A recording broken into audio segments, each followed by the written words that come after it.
नमस्कार। आज हम बात करने वाले हैं एक बहुत बड़े बदलाव की, जो भारत के करोड़ों लोगों की जिंदगी को छूने वाला है। पिछले 20 सालों से ग्रामीण भारत में काम की गारंटी देने वाली जो व्यवस्था चली आ रही थी, वो अब पूरी तरह बदलने जा रही है। हम एक सुरक्षा जाल से निकलकर एक विकास की सीढ़ी की तरफ बढ़ रहे हैं। पर इस बदलाव का असल मतलब क्या है? चलिए इसे समझते हैं।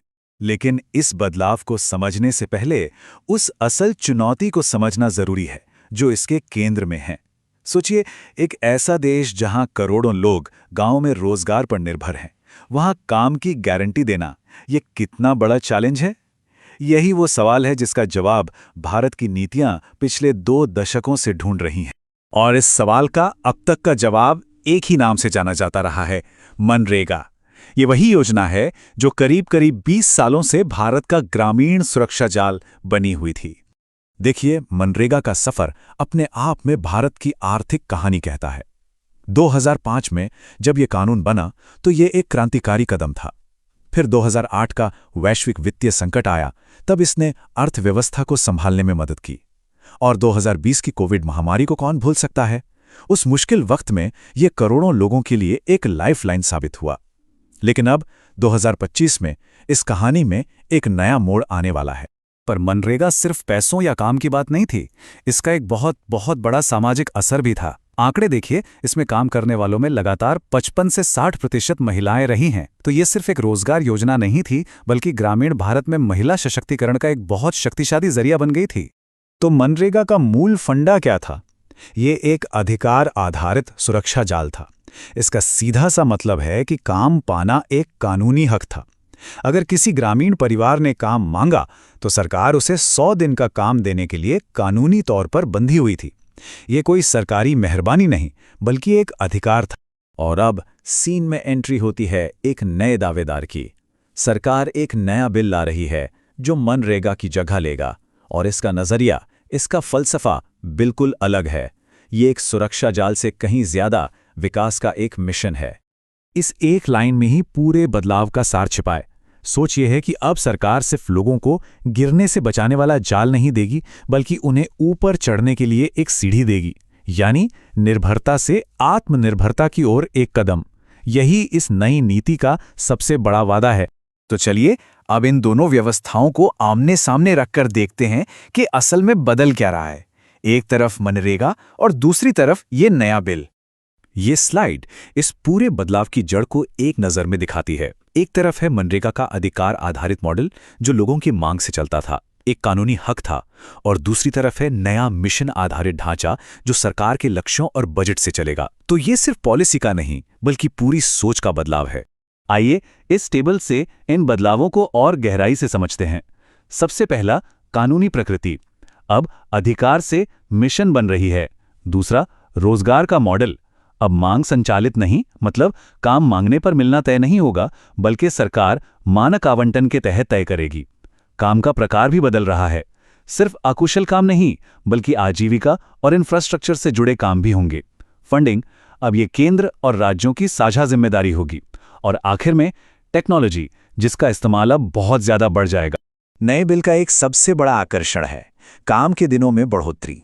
जहां मनरेगा में 100 दिन के काम की गारंटी थी, वहीं ये नई योजना 125 दिन का काम देने का वादा कर रही है। मतलब सीधे सीधे 25 दिन ज्यादा काम, और ये 25 अतिरिक्त दिन ग्रामीण परिवारों की आय में एक बड़ा अंतर ला सकते हैं। लेकिन सवाल यह है कि इन अतिरिक्त दिनों का खर्चा कौन उठाएगा? और यहीं एक और बड़ा बदलाव आता है। अब ये एक साझा जिम्मेदारी होगी। जैसा कि यहां दिख रहा है, सामान्य राज्यों में 60% खर्च केंद्र सरकार उठाएगी और 40% की जिम्मेदारी राज्यों की होगी। ये मनरेगा से बिल्कुल अलग है, जहां लगभग सारा वित्तीय बोझ केंद्र सरकार पर ही होता था। अब जैसा हर बड़े बदलाव के साथ होता है, इसके भी 2 पहलू हैं। एक तरफ बड़े बड़े वादे हैं, तो दूसरी तरफ कुछ गंभीर चिंताएं भी हैं। आइए दोनों पक्षों को समझते हैं।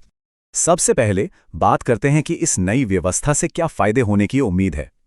इसके समर्थकों का मानना है कि ये 3 बड़े क्षेत्रों में बहुत पॉजिटिव बदलाव लाएगा। तो वादा ये है कि 3 स्तरों पर फायदा होगा। आर्थिक रूप से ज्यादा दिन काम मिलेगा और गांव में तालाब या सड़क जैसी स्थायी संपत्ति बनेगी। सामाजिक रूप से नए तरह के कामों से महिलाओं और दूसरे समूहों के लिए आय के नए रास्ते खुल सकते हैं। और प्रशासनिक रूप से डिजिटल निगरानी से भ्रष्टाचार पर लगाम लगेगी और मजदूरी का पैसा सीधे खाते में और तेजी से पहुंचेगा। लेकिन अब सिक्के के दूसरे पहलू को देखते हैं। बहुत से एक्सपर्ट्स और आलोचक इस बदलाव को लेकर कुछ बहुत गंभीर चिंताएं भी जता रहे हैं। सबसे बड़ी चिंता तो यही है कि काम का जो कानूनी हक था वो अब कमजोर पड़ सकता है। दूसरी चिंता राज्यों पर पड़ने वाले वित्तीय बोझ की है, खासकर गरीब राज्यों पर। और तीसरा, टेक्नोलॉजी पर इतनी ज्यादा निर्भरता उन लोगों को सिस्टम से बाहर कर सकती है जिनके पास डिजिटल साधन नहीं हैं, जैसे बुजुर्ग या प्रवासी मजदूर। और जाहिर है, इस पर राजनीति भी हो रही है। विपक्ष का सीधा सीधा आरोप है कि ये सिर्फ योजना का नाम बदलकर एक वैचारिक बदलाव दिखाने की कोशिश है, ना कि कोई जमीनी सुधार। ये दिखाता है कि ये सिर्फ एक आर्थिक नहीं बल्कि एक बड़ा राजनीतिक मुद्दा भी बन चुका है। तो इन वादों और चिंताओं के बीच आगे का रास्ता क्या है? एक्सपर्ट्स क्या सुझाव देते हैं ताकि ये नया मिशन वाकई सफल हो सके और अपने लक्ष्य तक पहुंच सके? देखिए, एक्सपर्ट्स कुछ बहुत जरूरी शर्तें बताते हैं। पहला, काम की कानूनी गारंटी को किसी भी हाल में कमजोर ना किया जाए।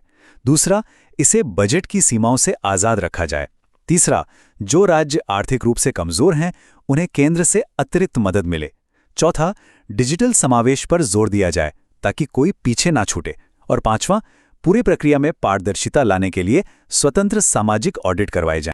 तो अंत में हम इसी सवाल पर वापस आते हैं, क्या ये नया बिल वाकई ग्रामीण भारत के लिए विकास की एक सीढ़ी साबित होगा, या फिर ये हमारे सबसे कमजोर लोगों के लिए सुरक्षा जाल को ही कमजोर कर देगा? इस सवाल का जवाब ही भारत के ग्रामीण भविष्य की दिशा तय करेगा।